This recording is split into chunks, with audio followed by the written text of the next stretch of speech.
Assalamualaikum warahmatullahi wabarakatuh. Selamat datang di my channel.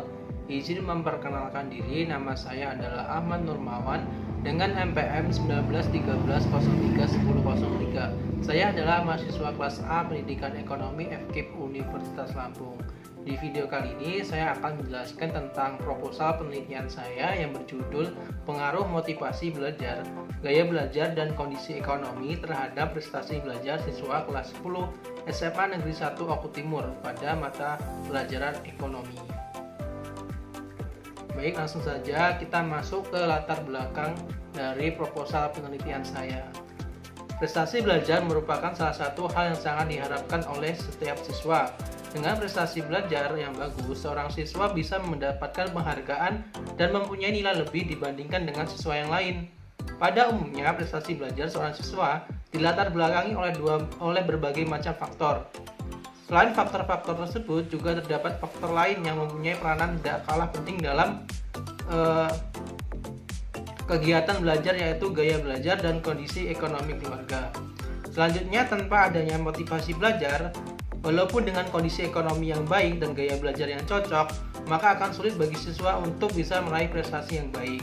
Dalam kenyataannya, masih banyak siswa yang masih memiliki motivasi belajar yang rendah, dan ditambah dengan kondisi ekonomi yang kurang dan gaya belajar yang tidak baik, sehingga masih banyak siswa yang masih belum bisa mencapai prestasi belajar secara maksimal. Untuk itu, peneliti bermaksud melakukan penelitian tentang pengaruh motivasi belajar, gaya belajar, dan kondisi ekonomi terhadap prestasi belajar siswa kelas 10 SMA Negeri 1 Oku Timur pada mata pelajaran ekonomi. Selanjutnya, yang kedua adalah identifikasi masalah. Permasalahan yang sering muncul dalam pembelajaran ekonomi di kelas 10 SMA Negeri 1 Oku Timur menurut penulis adalah: yang pertama adalah kurangnya motivasi diri dalam mengikuti kegiatan pembelajaran ekonomi. Yang kedua, adanya anggapan bahwa mata pelajaran ekonomi merupakan mata pelajaran yang sulit. Yang ketiga adalah kurangnya dukungan fasilitas yang cukup terhadap pembelajaran ekonomi. Yang keempat adalah kurang baiknya gaya belajar siswa terhadap kegiatan pembelajaran ekonomi. Dan yang terakhir adalah kurangnya pemahaman siswa tentang kegunaan ilmu ekonomi dalam kehidupan sehari-hari. Selanjutnya ada batasan masalah. Berdasarkan identifikasi masalah yang telah diuraikan di atas, penulis memfokuskan pada permasalahan yang berkaitan dengan pengaruh motivasi belajar, gaya belajar siswa, dan kondisi ekonomi siswa terhadap prestasi belajar siswa. Karena ketiga faktor tersebut sangatlah mempengaruhi prestasi belajar pada mata pelajaran ekonomi di SMA Negeri 1 Oku Timur. Selanjutnya ada rumusan masalah. Yang pertama, apakah motivasi belajar, gaya belajar, dan kondisi ekonomi berpengaruh signifikan secara simultan terhadap prestasi belajar siswa kelas 10 SMA Negeri 1 Oku Timur pada mata pelajaran ekonomi. Yang kedua ada apakah motivasi belajar, gaya belajar, dan kondisi ekonomi berpengaruh signifikan secara parsial terhadap prestasi belajar siswa kelas 10 SMA Negeri 1 Oku Timur pada mata pelajaran ekonomi. Dan yang ketiga adalah variabel bebas mana yang paling berpengaruh secara dominan terhadap prestasi belajar siswa kelas 10 SMA Negeri 1 Oku Timur pada mata pelajaran ekonomi. Selanjutnya ada tujuan penelitian. Yang pertama adalah untuk mengetahui tingkat motivasi belajar siswa kelas 10 SMA Negeri 1 Oku Timur pada mata pelajaran ekonomi. Yang kedua ada untuk mengetahui bagaimana kondisi ekonomi siswa kelas 10 SMA Negeri 1 Oku Timur pada mata pelajaran ekonomi. Yang ketiga adalah untuk mengetahui bagaimana gaya belajar siswa kelas 10 SMA Negeri 1 Oku Timur pada mata pelajaran ekonomi. Dan yang keempat adalah untuk mengetahui apakah motivasi belajar, gaya belajar, dan kondisi ekonomi berpengaruh terhadap hasil prestasi belajar siswa kelas 10 SMA Negeri 1 Oku Timur pada pelajaran ekonomi, baik secara simultan maupun parsial. Selanjutnya ada manfaat penelitian. Yang pertama adalah bagi peneliti. Nah, penelitian ini bermanfaat untuk memperoleh pemahaman, memperluas wawasan, serta pengetahuan dan pengalaman khususnya mengenai faktor-faktor yang mempengaruhi hasil pembelajaran pada mata pelajaran ekonomi, seperti motivasi diri, gaya belajar, dan kondisi ekonomi. Yang kedua adalah bagi sekolah. Hasil penelitian ini dapat dijadikan sebagai sebuah masukan atau bahan referensi untuk dapat digunakan untuk dapat meningkatkan sebagai alternatif pemecahan masalah yang berkaitan dengan pemasaran yang dibahas dan meningkatkan hasil belajar siswa kelas 10 SMA Negeri 1 Oku Timur pada mata pelajaran ekonomi. Dan yang ketiga adalah bagi pembaca. Hasil penelitian ini diharapkan bisa memberikan referensi berupa sumbangan pikiran, masukan, atau bahan evaluasi untuk kepentingan penelitian selanjutnya. Kita langsung masuk ke tinjauan pustaka. Yang pertama ada motivasi belajar. Nah, menurut Sofyan dan Uno pada tahun 2012, motivasi diartikan sebagai keinginan seorang untuk mengubah perilaku diri agar lebih baik. Kemudian menurut Heriati pada tahun 2017, motivasi belajar adalah sikap siswa memperoleh pengetahuan, pemahaman, keterampilan setelah mengikuti kegiatan belajar berdasarkan kecenderungan sikap sadar maupun tidak sadar. Selanjutnya ada gaya belajar. Menurut Di Porter dan Hernatke pada tahun 2002 menjelaskan bahwa gaya belajar merupakan kombinasi dari aspek cara bagaimana meresapi sesuatu stimulus dengan kemampuan mengatur dan mengolahnya menjadi informasi yang bermanfaat. Kemudian ada Hamzah Uno menjelaskan bahwa gaya belajar dapat dimaknai sebagai langkah atau cara yang paling disukai oleh peserta didik ketika belajar. Sehingga melalui langkah tersebut siswa mampu menangkap juga memahami materi pelajaran yang diajarkan oleh guru secara cepat dan baik.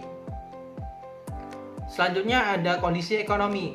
Triwidatin dalam Haryanti 2017 menjelaskan bahwa kondisi ekonomi diartikan sebagai kedudukan atau posisi seorang dalam kelompok manusia yang ditentukan oleh jenis aktivitas ekonomi, pendapatan, tingkat pendidikan, jenis rumah tangga, dan jabatan dalam organisasi.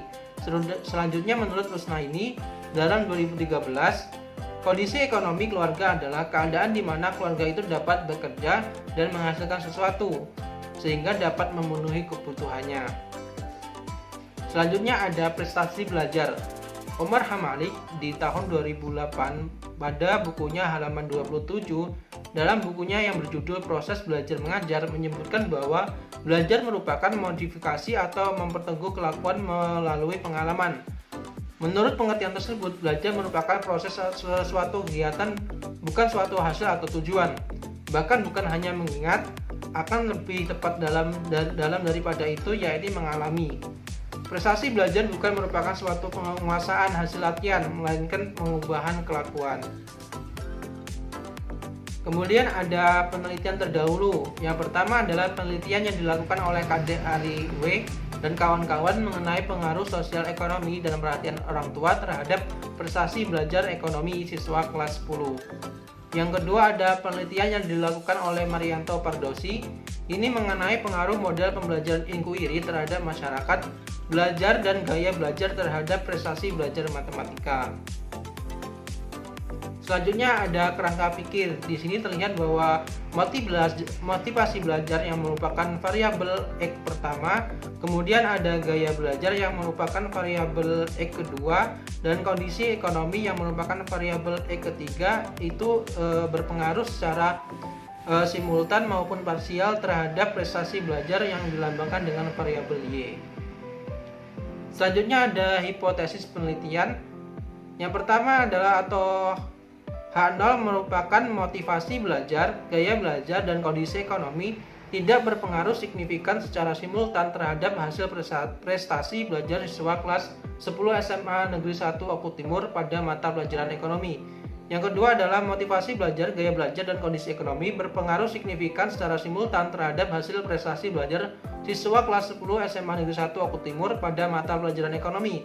Selanjutnya ada motivasi belajar, gaya belajar, dan kondisi ekonomi tidak berpengaruh signifikan secara parsial terhadap hasil prestasi belajar siswa kelas 10 SMA Negeri 1 Oku Timur pada mata pelajaran ekonomi. Selanjutnya ada motivasi belajar, gaya belajar, dan kondisi ekonomi berpengaruh signifikan secara parsial terhadap hasil prestasi belajar siswa kelas 10 SMA Negeri 1 Oku Timur pada mata pelajaran ekonomi. Selanjutnya ada gaya belajar, bukan yang paling berpengaruh pada dan dominan terhadap hasil prestasi belajar siswa kelas 10 SMA Negeri 1 Oku Timur pada mata pelajaran ekonomi. Selanjutnya ada gaya belajar yang paling berpengaruh dan dominan terhadap hasil prestasi belajar siswa kelas 10 SMA Negeri 1 Oku Timur pada mata pelajaran ekonomi. Kemudian yang kedua kita akan masuk ke metode penelitian, di mana Jenis penelitian yang pertama, penelitian ini termasuk penelitian pengaruh. Penelitian pengaruh adalah penelitian yang dimaksudkan untuk mengetahui seberapa derajat keeratan dari dua atau lebih variabel tertentu. Dan metode yang digunakan dalam penelitian ini adalah metode kuantitatif.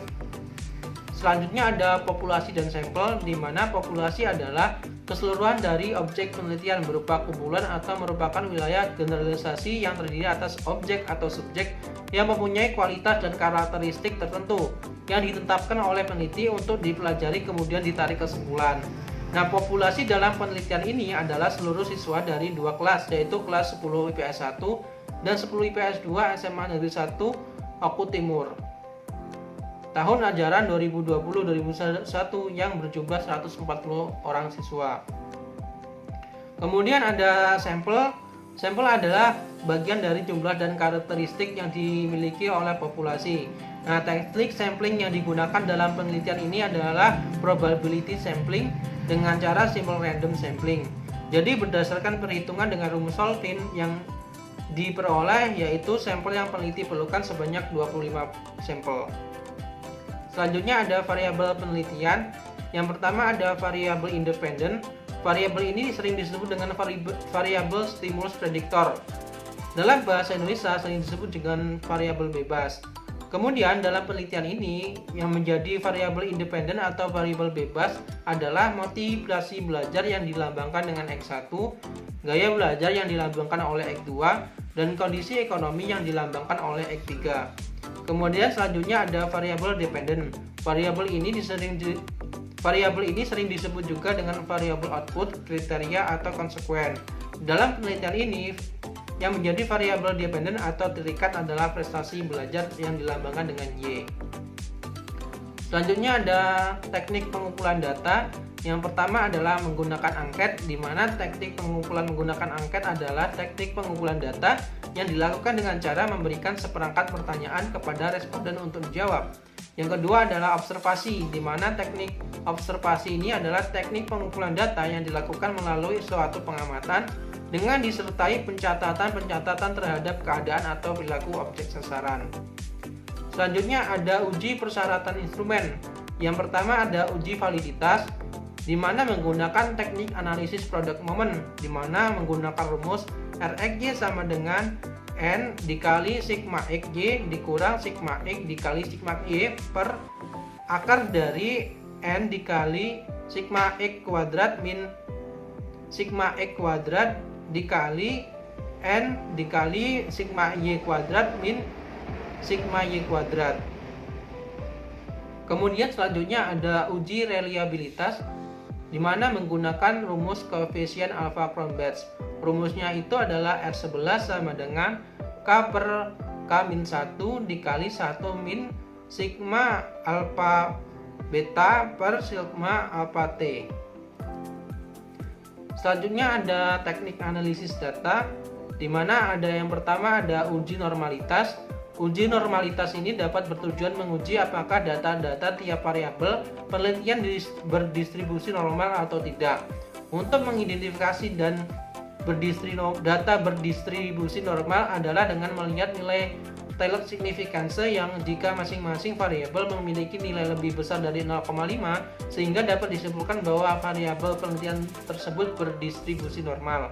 Analisis dapat dilanjutkan apabila data tersebut berdistribusi normal. Yang kedua ada uji linearitas.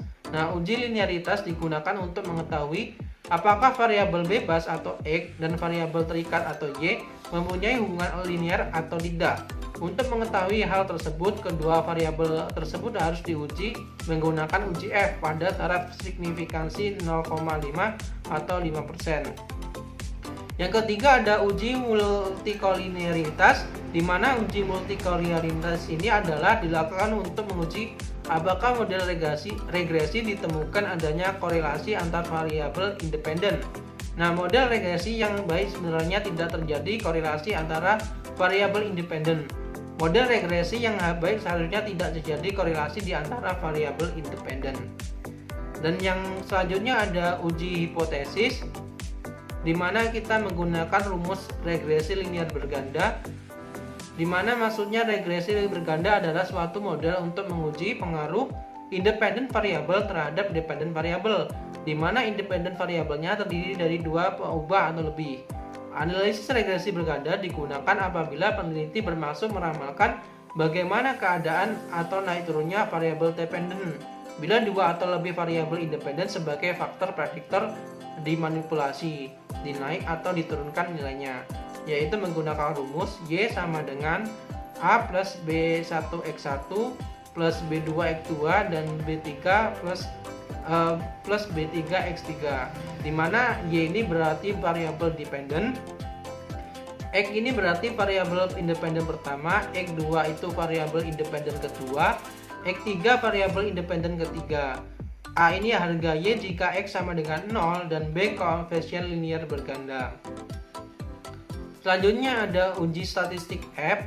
Rumus yang digunakan dalam statistik F ini adalah Frek sama dengan R kuadrat dikali N min M-1 per M dikali 1 min R kuadrat, dimana untuk keterangannya adalah Frek ini merupakan harga F untuk garis regresi, dan N ini jumlah responden, M jumlah variabel, dan R kuadrat adalah koefisien korelasi antara kriterium dengan prediktor.